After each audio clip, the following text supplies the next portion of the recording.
sa lokal.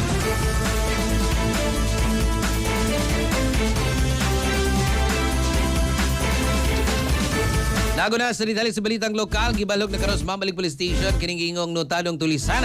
Kinsa unang nag-viral humansad na nulis ug sa kay estudyante sud sa Jeba sa may Sibadilla Street, Sitio Coyan, Barangay Mambaling, Cebu City.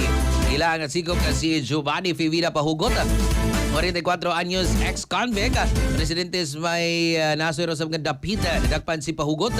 Umano sa follow-up operation sa mga sakop sa Mambaling Police. Positibo sa mga giila ang suspect sa gibiktima nining estudyante.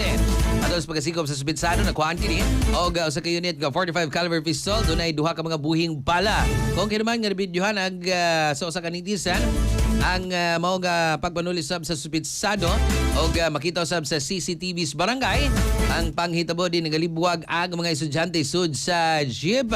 Diin matod pa kay suspect gidagan ang cellphone sa usas mga estudyante. May nalaga kay ginitabang usab aga kaubanan sa mga estudyante og nasapdang kamot sa suspect mo nang natagag ang cellphone.